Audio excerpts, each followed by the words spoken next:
And once he's nice and dry, we can go ahead and do our coloring. We're going to take our petal dusts. We have our brown, flesh tone, hair color, and our pink. I like to start with the pink because it's the lightest.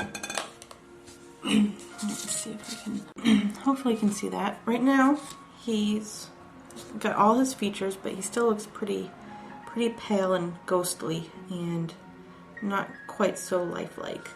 So to get that lifelike appearance, we're going to color him. We'll start with some of our pink because in using a very thin, fine brush, we're just going to dust a little bit of pink on his cheeks. Give him nice rosy cheeks. If you find your pink is too bright, we can add a bit of cornstarch just to lighten the petal color.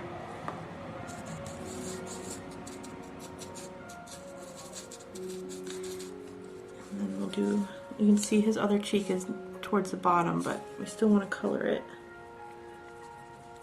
Nice little rosy cheeks.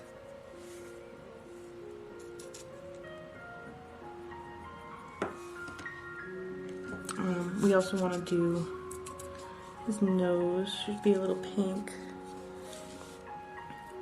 His ears, the outside of his ears should be a little pink. Anywhere that would naturally be a little baby pink. So his ears, his nose, and then inside of his mouth should be darker pink, so this would be where you don't add the cornstarch to it.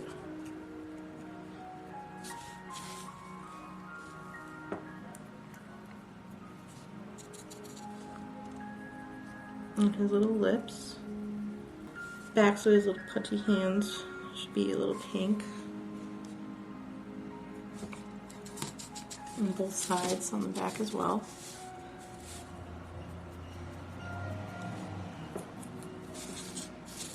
The bottoms of his little feet, we want to do a little bit of pink.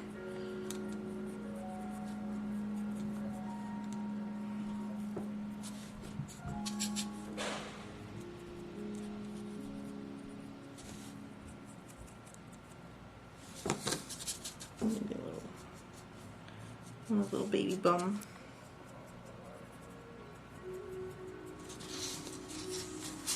Now, pretty much done with the pink. I might have gone a little overboard on his face, but once the shadowing comes out, then it won't be as noticeable. I guess it's kind of hard to see the pink on my camera. Oh, there we go. Alright, next I'm gonna do the shading on all his little crevices, and it's kind of like a paint by number at this point because the mold is so detailed, you know exactly where to put your color. So I'm going to take my flesh tone, and this is just, it's called flesh tone petal dust, and we'll take a bit of that, and I usually start with just the flesh tone and then add the brown if I need it, or you know, for the finer, deeper crevices. And then we're just going to go anywhere where you see a detail line and just brush with our petal dust, trying to get really down in there and follow all the lines around. Alright, I'm going to go ahead and do all the rest of his shading, and then I will be back in a minute. Okay, I've gone over my baby with just the flesh tone petal dust, and his skin tone is so light that I really don't feel like he needs a whole lot of brown shading. But what I'm going to do for just the deep crevices here and here, and maybe in his arms there, I want a little darker than the flesh tone was able to get me. So I'm going to mix just a teeny tiny little bit with my flesh tone of the brown flesh tone. Just a little bit. Just to make it a little darker. And then I'll just go in with that darker color.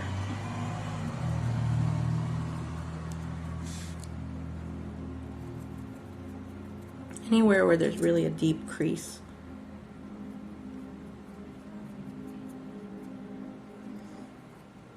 Under his shoulder, under his little cheek there. Under his chin. Down into his ear. You don't want him to look dirty, so you don't want it really dark, but just the idea of a shadow there.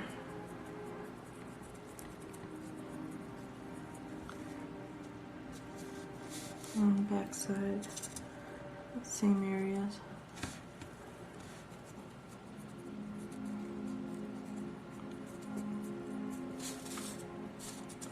Try and stay on camera here. Alright, so pretty much done. I'm happy with the way the shadowing is coming out.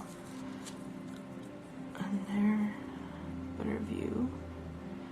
So he's all shadowed. Wow, that looks so much darker on camera. But in real life, it's really not, doesn't look so dirty, but his details are very, very well highlighted. So now what we're gonna do, oh, that does look really dark. If it's too dark, you can go over with a bit of cornstarch and your flesh tone to try and blend it out. Just until you get shading you're happy with. Blow off any excess. Now we'll do his hair. I'm using this, it's called Sunflower Yellow, and it's kind of a brighter yellow than I want, so I'm going to mix that with some cornstarch just to mute it down a bit.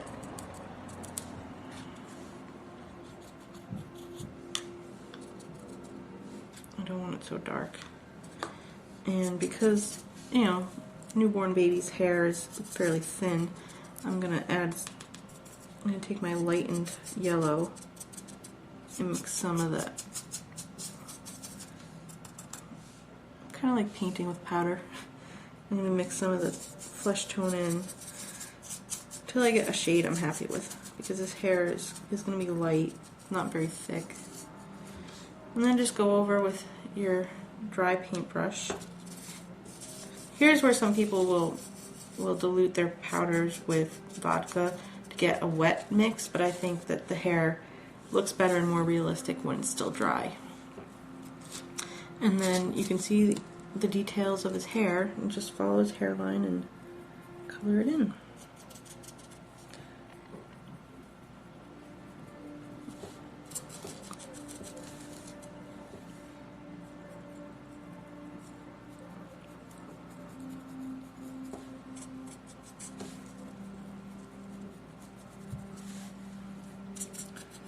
All over his head.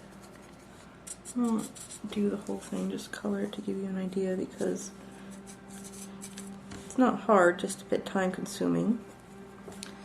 So we'll do the front, and if you take your time, you can really, you know, shadow the hair as well.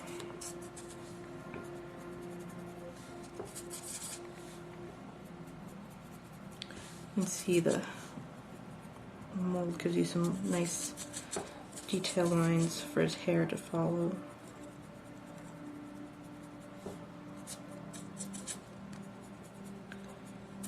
Not too exciting to watch, I'm afraid.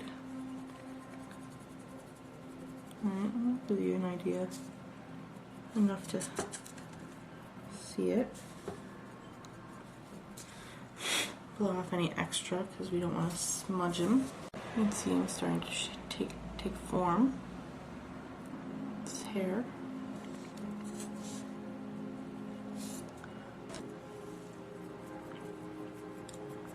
Now the last thing we need to do to finish him off is to paint his little eyelids and give him some eyebrows. And as fine as my paintbrush is, it's still not fine enough. So what I'm gonna do is take a little bit of vodka. This part I do wet. I like the petal dust to be wet. And we just need a very small amount. So I'm taking a toothpick. In the hair color that we did, I'm going to add just a bit of vodka to it. Right, now that we got our toothpick, just go down into There. Into the crease for his eyelid. Just draw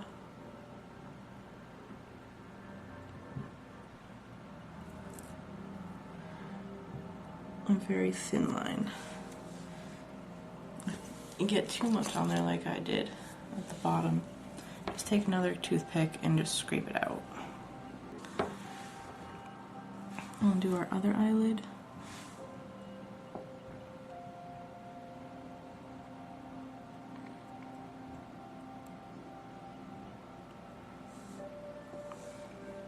So even some shadow. And then we're gonna do his eyebrow. Vodka does dry fast, so you may need to re-wet your paste.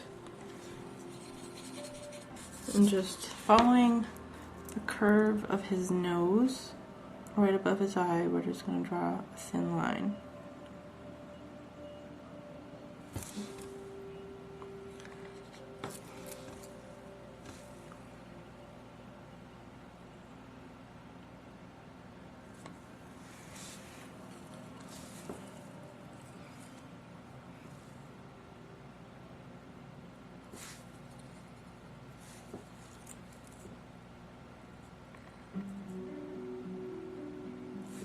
Newborns don't have big bushy eyes, so eyebrows, so we don't need a big thick line or a very dark one, just a very thin one.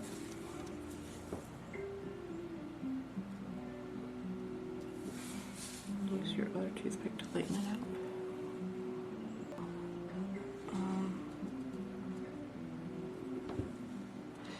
And when you're done, you'll have something that looks like this about.